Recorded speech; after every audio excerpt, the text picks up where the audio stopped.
A produção de etanol hidratado caiu 14,8% nas usinas do centro-sul do Brasil em 4 meses. O volume de açúcar também teve queda, só que de 7,6% na safra 2021-2022, segundo dados da Única, que é a União da Indústria de Cana-de-Açúcar.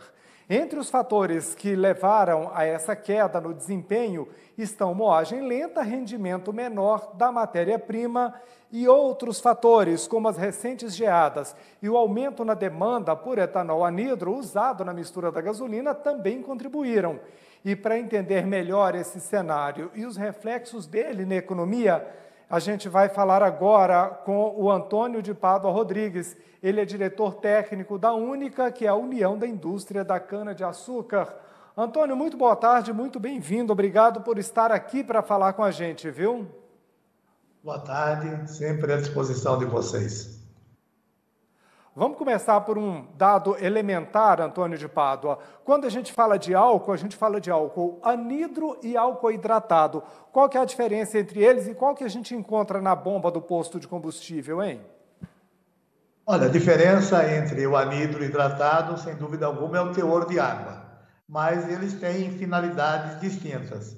O anidro é um aditivo à gasolina, e o caso do etanol hidratado, ele é utilizado 100% nos veículos flex.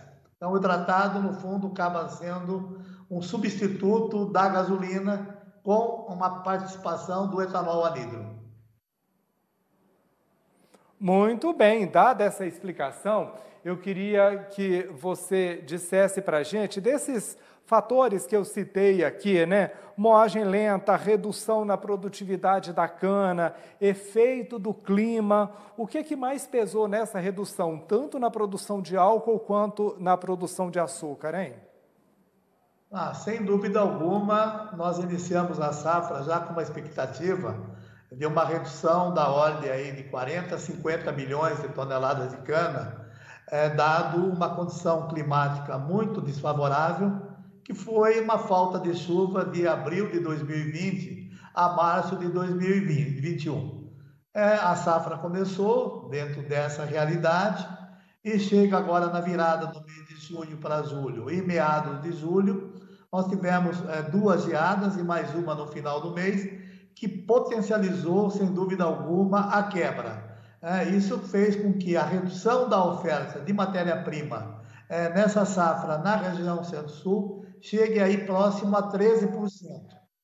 Isso pode gerar aí uma queda aí em torno de 80 milhões de toneladas de cana. É uma redução maior do que muitos países mundiais produtores de açúcar, de cana-de-açúcar. E a hora que você tem uma restrição de oferta de matéria-prima, você acabou tendo também uma restrição de oferta de açúcar e de etanol. Todos os produtos têm como origem o caldo da cana. Você não tendo cana, não tem caldo, não tendo caldo, você não tem açúcar e nem etanol. O que, no fundo, está acontecendo, essa redução na produção de açúcar vai implicar, sem dúvida alguma, uma redução forte nas exportações de açúcar. Não haverá problema do abastecimento interno de açúcar, mas as exportações devem cair muito, Se o ano passado o Brasil produziu mais de 40 milhões de toneladas de açúcar, esse ano provavelmente não vamos chegar a 34 milhões de toneladas de açúcar. Então, as exportações serão reduzidas.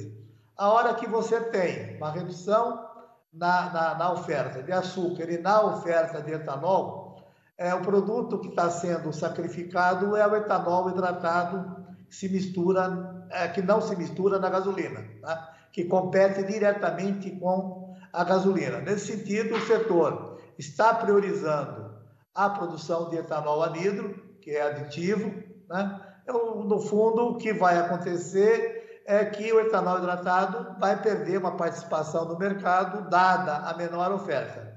Mas o setor vai garantir toda a oferta necessária para que haja gasolina no país todo, durante o período todo, com 27% de mistura do etanol anidro. E o consumidor, sem dúvida alguma, vai continuar fazendo a opção entre o hidratado e a gasolina, levando em consideração muitos a questão ambiental e outros levam em relação a preço, né?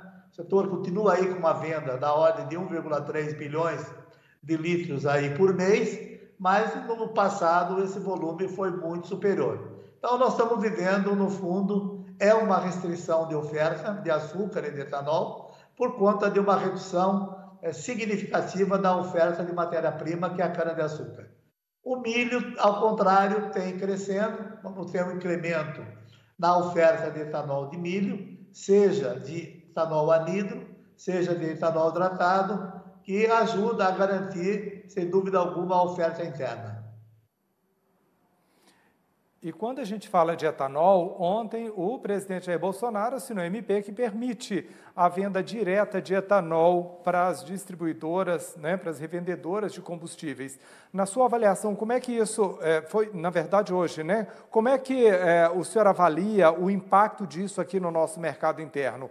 Para o consumidor, muda alguma coisa? E para o produtor? Queria uma avaliação sua.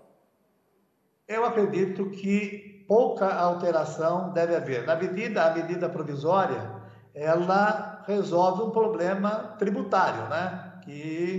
Que precisaria de uma medida provisória para resolver a questão e permitir que haja a venda direta de um produtor para um posto de combustível.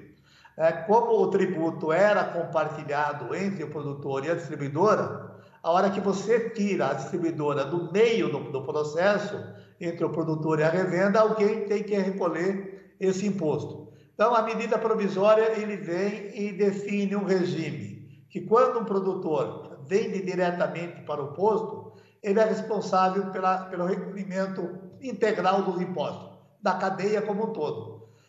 E quando o produtor vende o etanol para uma distribuidora, continua dentro do regime atual, ou seja, o imposto continua sendo compartilhada. Então, essa basicamente é a alteração, é a medida provisória que viabiliza a venda direta, que você cria um regime dual para recolher o PIS e COFINS, dependendo da metodologia de venda que você faça.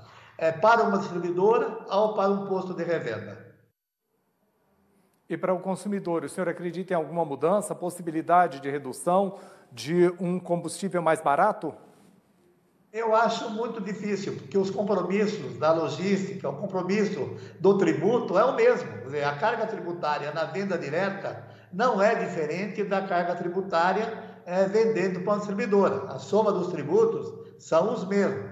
Pode haver algum ganho de logística pontual? Pode, mas serão locais e nicho de mercado. Ele não vai mexer no mercado como um todo. A produção de etanol, ela está no interior dos estados e os grandes centros de consumo são as capitais. E quem vai continuar abastecendo os grandes centros consumidores, sem dúvida alguma, vai ser distribuidoras.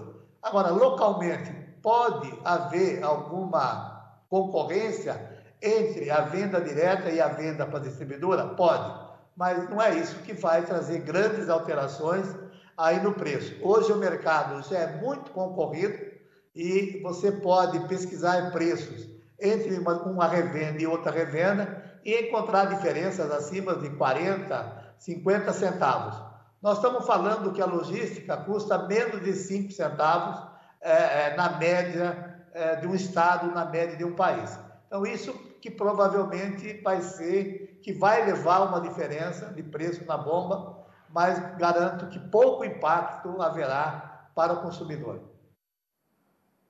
A gente teve esse ano uma queda também na produtividade de cana por hectare, né? Ao mesmo tempo, a gente teve um aumento nos custos de produção em todos os segmentos. Se a gente vai para a produção de proteína, teve aumento na ração em função do milho e do farelo de soja, principalmente. Mas para todas as demais culturas, aumento de custo de insumos. Isso acabou mexendo na renda do produtor de cana? Olha, o produtor de cana está tendo esse ano menos impacto do que as próprias usinas, né? O modelo Consecana, ele reparte a receita das usinas em média, 60% do faturamento líquido das usinas, ele vai para o produtor agrícola, né? E 40% fica para as usinas. Nós estamos trabalhando esse ano com cenários muito bom de preço, né? Sem dúvida alguma, os preços, né, são preços que há muito tempo o setor não vê. Nós estamos falando valores pelo quilo de ATR entregue pelo fornecedor acima de R$1. Nós estamos falando em um preço final da cana esse ano, dependendo de produtor para produtor, que pode chegar a 130, 140, 150 reais por tonelada. Agora, evidentemente que isso nem tudo vai transformar em resultado líquido ao agricultor, né? Porque a queda da produtividade agrícola fez com que ele tenha um aumento de custo por tonelada. Por hectare, ele já aplicou, se ele perdeu 10 ou 15 toneladas, isso significa um aumento de custo. Teve também que relocar todo o manejo de colheita, agora no mês de julho, procurando colher primeiramente a cana que sofreu a geada. A única forma de você perder menos é fazer um bom manejo de colheita. Então, a cana com geada, ela foi prioritária para esse mês, né? E, evidentemente, você tem que entrar e colher áreas que não estavam prontas para a colheita.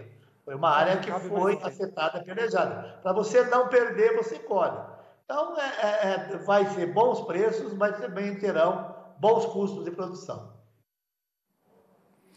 Essa foi a minha conversa com Antônio de Pádua Rodrigues, diretor técnico da Única, que é a União da Indústria da Cana-de-Açúcar. Antônio de Pádua, muito obrigado pela entrevista mais uma vez. Seja sempre bem-vindo aqui e, tendo novidade, nos acione para contar aqui para o nosso assinante. Ok, estamos sempre às ordens, sempre à disposição de vocês. Uma boa